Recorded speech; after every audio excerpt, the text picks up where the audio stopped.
भगवान गणेश जी एकांत में बैठ गए। क्या किया? धर्म ग्रंथों का अध्ययन किया। धर्म ग्रंथों में से जवाब मिला। क्या मिला? कि जो अपने माता पिता को परिक्रमा करेंगे उसको पृथ्वी की परिक्रमा का फल मिलेगा। जवाब कहां से मिला? ग्रंथों से, एकांत में बैठने से। गणेश ने शिव और पार्वती की सुंदर परिक्रमा की। गणेश ने मन में विचार किया कि इसमें क्या बहुत देर लगती है, ये क्यों 3 परिक्रमा करूं। 3 परिक्रमा कर ली और हाथ जोड़कर कहा, पिताजी माँ आपने कहा था ना जो पुत्र पृथ्वी की परिक्रमा करके आए उसका विवाह करेंगे, तो मैंने पृथ्वी की परिक्रमा कर ली है। महादेव ने कहा तो झूठ बोल रहा है। झूठ नहीं, सत्य बोल रहा हूं। 1 बार नहीं 3 बार परिक्रमा करी। पार्वती ने कहा कि इतना झूठ 3 बार? 1 बार भी तो पृथ्वी की परिक्रमा के लिए गया नहीं और 3 बार परिक्रमा? इतना झूठ नहीं बोलना चाहिए। अरे मैंने परिक्रमा कर ली। अरे जा तू, भगवान कार्तिकेय चले गए, तू भी जा। गणेश के मन में हुआ कि मेरे पिताजी ऐसे तो नहीं मानेंगे। धर्म ग्रंथ लाए, महादेव को दिया। महादेव जरा देखिए इसमें क्या लिखा है। भगवान महादेव ने चश्मा चढ़ाया,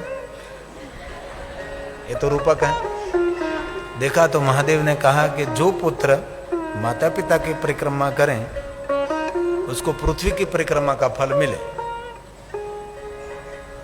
तो मैंने आपकी परिक्रमा की तो मुझे पृथ्वी की परिक्रमा का फल मिलना चाहिए ना। महादेव ने कहा तो धर्म ग्रंथ में बहुत कुछ लिखा है, सब कुछ अनुसरण नहीं हो सकता, नहीं हो सकता। महादेव ने कहा नहीं, तो मुझे जवाब दीजिए, जिन्होंने लिखा है उसको अनुसरण करना पड़ेगा। महादेव का जिनने लिखा है वो तो पहले अनुसरण करना पड़ेगा, बाद में लिखने का अधिकार है। तो एक काम करें महादेव जी, ये धर्म ग्रंथ का पहला पन्ना देखे पिताजी किसने लिखा है। महादेव ने पहला पन्ना उल्टा है तो वहां लिखा था, लेखक खुद महादेव थे। आपने लिखा है महादेव जी, तो आप अनुसरण करें। और बाद में प्रजापति विश्वरूप की 2 पुत्रियों के साथ भगवान गणेश का विवाह हो गया। समय निकल गया और बहुत समय निकलने के बाद भगवान कार्तिकेय पृथ्वी की परिक्रमा करके कैलाश के द्वार पधारे। वहां नारद जी मिल गए। नारद जी को तो लाना ही पड़ेगा। नारद जी ने पूछा कि कार्तिक आप कहां गए थे? पृथ्वी की परिक्रमा के लिए। परिक्रमा करके आ रहा हो, अब मेरे विवाह होने वाला है। नारद जी समझ गए उसको पता नहीं कि गणेश का विवाह हो गया है। नारद जी ने कहा कि अरे कार्तिकेय आपका विवाह, बात क्या है? भगवान कार्तिकेय ने कहा कि पिताजी ने माता जी ने कहा था कि जे कोई पृथ्वी की परिक्रमा करके आवे उसका विवाह। इसलिए गणेश तो परिक्रमा करने के लिए जा नहीं सकता, मैं परिक्रमा करने के निकल गया था। नारद जी ने कहा कार्तिक ऐसा नहीं है, ये तो छोटा उसको बहुत प्यारा है, इसलिए उसका विवाह करना था ना, इसीलिए आपको पृथ्वी की परिक्रमा के लिए भेज दिया है। भगवान कार्तिकेय के मन में हुआ कि ये बात है नारद जी, ये बात है। कार्तिकेय ने कहा कि मुझे बहुत दुख हो रहा है।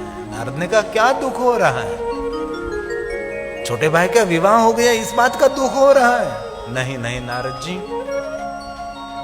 इस बात का तो दुख नहीं मुझे, लेकिन मेरे छोटे भाई गणेश का विवाह हुआ और मेरी अनुपस्थिति रही। मेरे छोटे भाई का विवाह का अवसर मुझे नहीं मिला।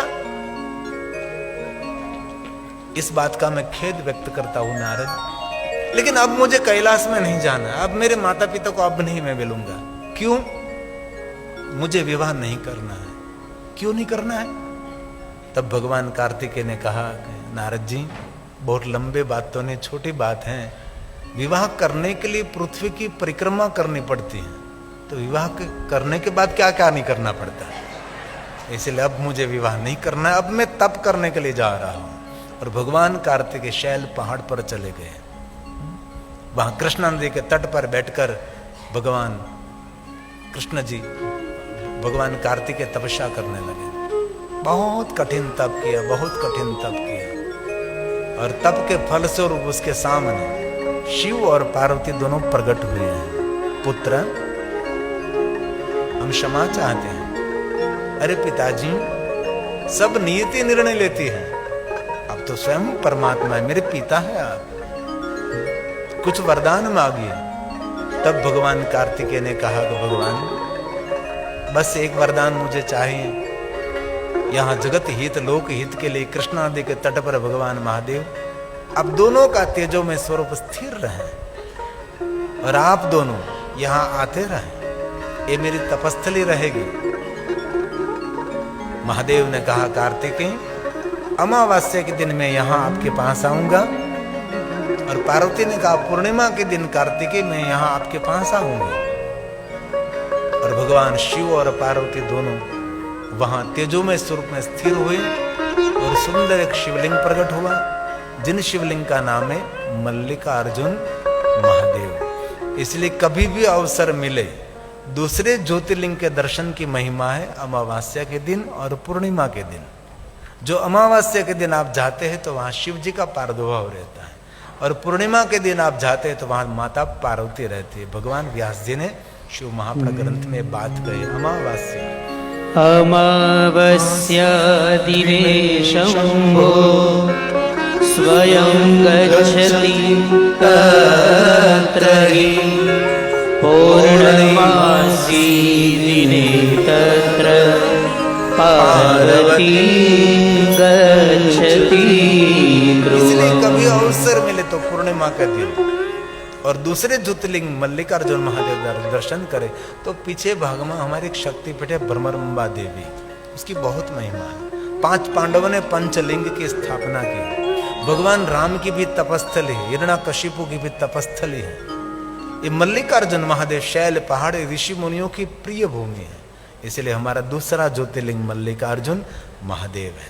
जो कोई मनुष्य मल्लिकार्जुन महादेव का दर्शन करेंगे और जो कोई मनुष्य मल्लिकार्जुन महादेव के कथा का श्रवण करेंगे दुखम च दूर तो याति, भगवान व्यास जी ने वचन दिया है।